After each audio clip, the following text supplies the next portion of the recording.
Frostpunk has revolutionized city building games forever, showing powerful stories can be woven into the genre, resulting in a truly unforgettable experience. Whereas in other city sim games, the environment is simply an obstacle to be built around, in Frostpunk it actively disrupts your game.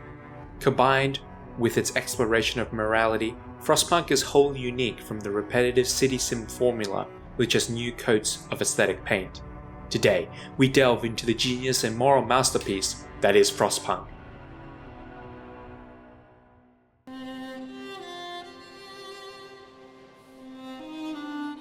Frostpunk is a survival strategy game set in an alternate 19th century world devastated by a never-ending winter, caused by volcanic eruptions and solar dimming amongst other reasons. As captain of the New London expedition, your aim is to build a functioning city around the coal-powered generator. Making tough decisions will be crucial to preventing humanity's extinction by wisely managing resources, planning infrastructure, and prioritizing community needs. Moral dilemmas will occur, confronting you on the harsh realities of survival and tempting you to implement ever more extreme and unethical measures in the bid for survival. Frostpunk's immersive ambient atmosphere, challenging gameplay, and thought-provoking moral themes have pushed the boundaries of city builder games forever.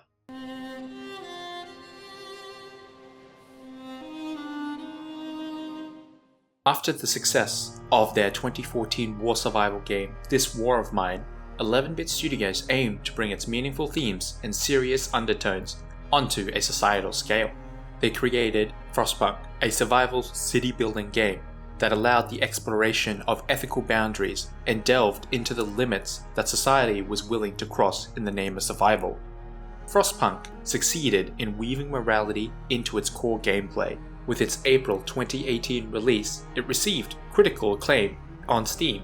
It has a 91% lifetime review rating. The game's quality translated into commercial success, as within 3 years, it had sold over 3 million copies. Reception of Frostpunk in the gaming industry was very positive. It won Strategy Title of the Year at the 2018 Australian Game Awards and was a finalist at the 2019 Game Audio Awards in multiple categories.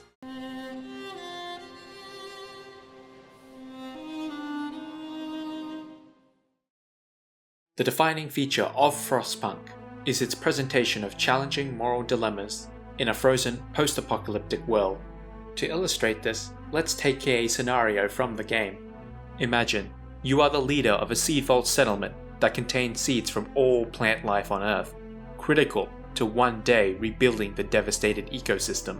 Located nearby is a city with hundreds of people asking for supplies that you need to ensure these vaults' continued operation, even if every single human on your expedition dies. Sending supplies endangers the future of the biosphere, as you sacrifice materials that would be necessary in building the automatons. However, if you do not help, you literally condemn hundreds to a painful icy death. So, what would you do? Uphold the goal of preserving plant life for the future, as was your mandate, ignoring the pleas for help? Or do you deviate from your mission, as letting people die is morally wrong? This is just one of the moral dilemmas that you will face in Frostpunk, and this illustrates the main ethics camp's conflict between deontological and consequentialism. For those unfamiliar with ethics, deontologists, or those who follow deontological thinking, adhere to strict moral rules and principles regardless of the outcomes. They make decisions based on upholding individual rights, honoring promises, and following a strict moral code. Consequentialists are on the other end of the spectrum. They prioritize the consequences or outcomes of their actions above all else. They believe in achieving the greatest amount of good or utility for the greatest amount of people, even if it means some individuals will suffer the costs. The conflict between these two ethical ideologies underscores Frostpunk. Time and time again, players will face decisions where they must weigh the potential benefits against the costs, and these costs are usually sacrifices to strict moral codes. Hence, Frostpunk is a masterpiece by masterfully tying philosophy into the core gameplay and setting. allowing the player to push more boundaries and sacrifice individual freedoms in the name of survival, exploiting child labor, cannibalizing the dead, and sacrificing the sick just so those that can be healed can get back to work are just some justifiable adaptations when faced with the potential for humanity's extinction, thus seducing the player into further sliding down the path of moral damnation.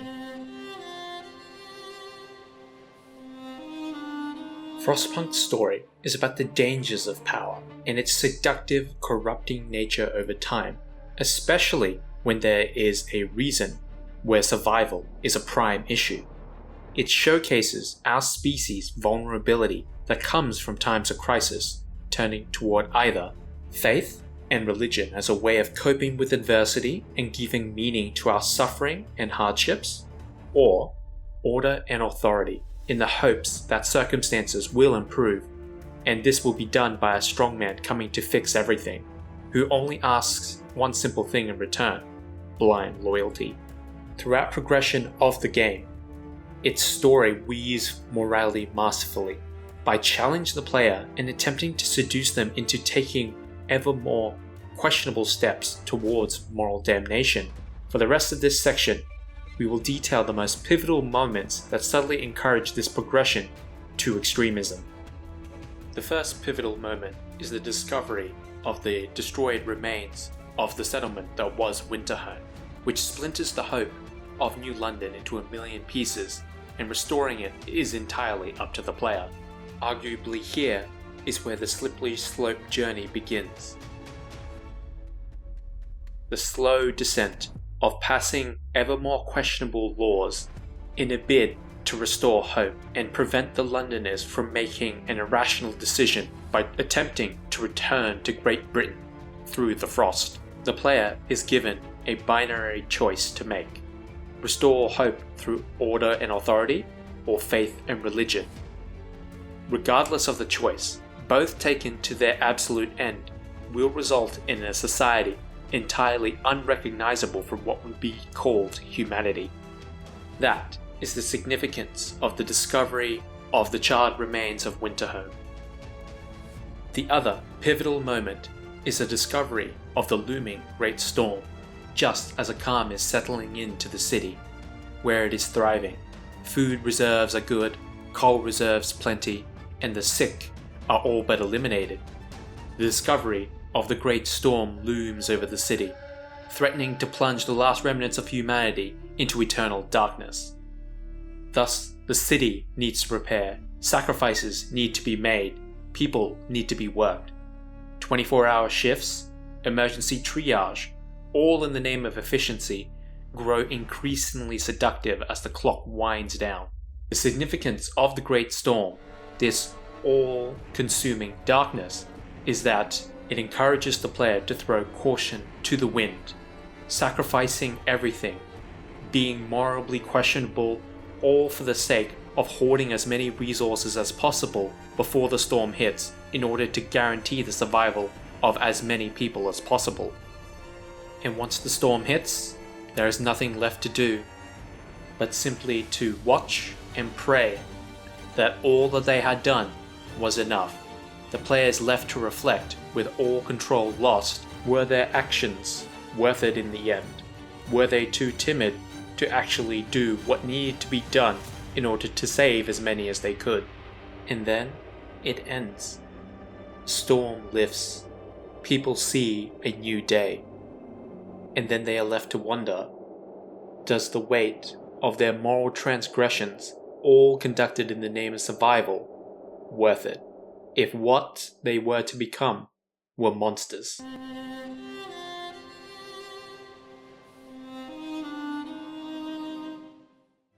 Herein lies the genius of Frostpunk's design. The moral judgment at the end of the game hooks the player into replaying the scenarios and trying to do better. Frostpunk exploits the drive for perfection from citizen players by rewarding mastery of the resource management mechanisms with perfect moral outcomes. Regardless of which ethical camp you follow, there is an overlap where moral rules can still be adhered to that lead to the best amount of good for everyone. The player then is incentivized to optimize builds, research timings, and exploration to reach the point of conquering the game and being a perfect human being.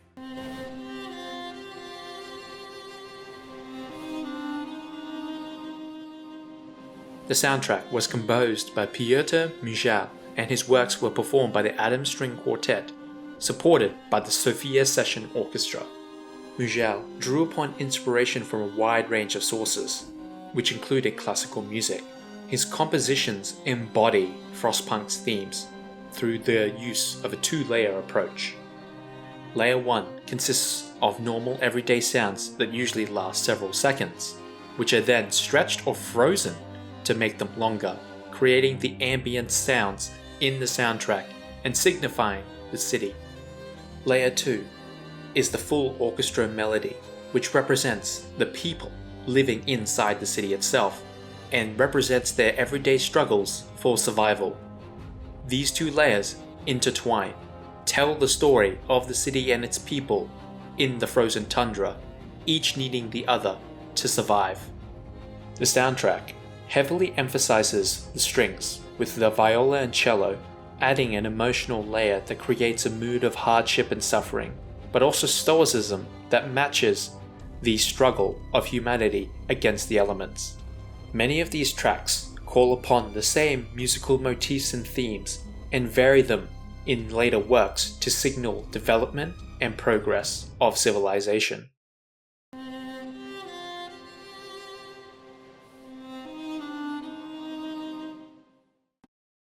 The orchestral masterpiece of the soundtrack arguably is the composition "The City Must Survive." The track starts with a leading viola and cello with a strong double bass.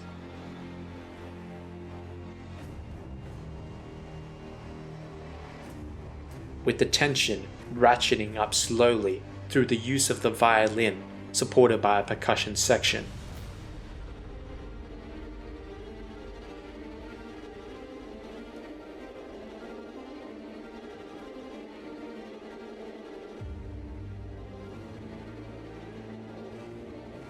With the release of the tension occurring at the halfway mark.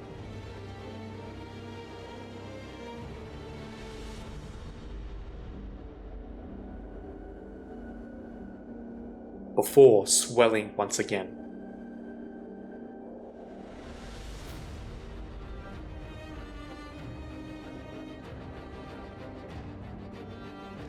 The composition instills a sense of stoicism and hardship, giving off emotions of despair and resilience as time ticks on, that couples with the game's atmosphere.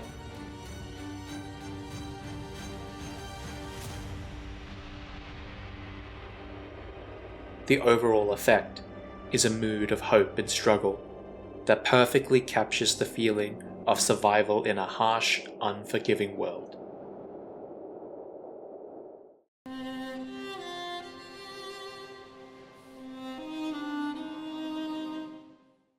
Frostpunk joins the pantheon of city builders that each city sim obsessive can enjoy. However, it won't unseat city skylines, as its city building mechanics are not as complex or deep.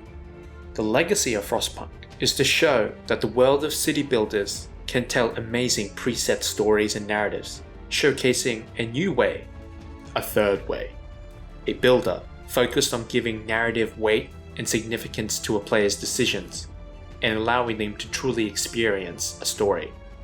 Frostpunk leaves its mark, showing that city builders can tell these powerful narratives, and that there is a place for city builders that is nestled in between deep and complex city sims like City Skylines and those of more survival-based city sims such as Banished. Congratulations on making it to the end of this video. If you enjoyed the content, consider checking out my other video on Homeworld 1.